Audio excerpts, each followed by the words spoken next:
Sometimes patients ask me, when will I be done? When will I be so perfectly healed that life just doesn't bother me anymore?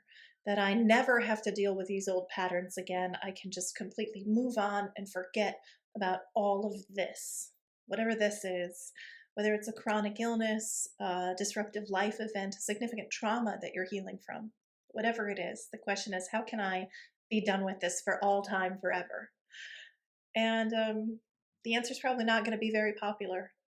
The answer is there's no such thing as being a perfectly healed person. It's a myth. It's another myth, just like the perfect person myth. This idea that if you just do things right, that somehow life will cease being disruptive and sometimes chaotic and instructive to us. Taoists believe that we each have a spirit curriculum. A curriculum is a series of tests and challenges that you go through that are instructive in order to learn and develop and grow. Just like your curriculum in school, your soul has a curriculum in this lifetime you came here to learn and to express. And that means that there's always going to be something. There will always be some difficulty. There will always be things that aren't to our preference. Now, that doesn't make us helpless. It doesn't mean we're forever going to be stuck exactly as we are now. If we're doing that, we're not learning anything. But it does mean that the most helpful thing you can do is stop seeking perfection. In fact, stop trying to never feel bad.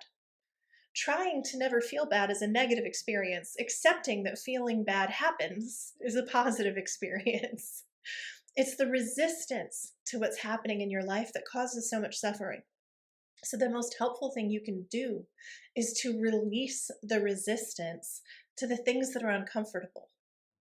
The more you do that, the more you release the resistance to allow what is happening simply to flow and happen, to surrender to the flow of life, then the easier it becomes to move away from responses and reactions to stimuli that feel really challenging, keyed up, and difficult, and to find yourself back in your space of resilience, acceptance, and grace. It gets faster and faster and faster with time. So things that in the past might have derailed you for days or weeks or months, maybe now takes a few minutes where it's really difficult and you're all stirred up and you're triggered and all these old patterns and coping mechanisms are coming up to the front. And then you have the space to say, whoa, wait. I have different tools. I have self-love.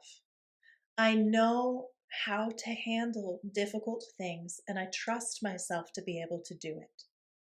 And from that space, you can accept, you can surrender into the flow of life and find yourself being carried by the currents past and through the difficulties that you're experiencing.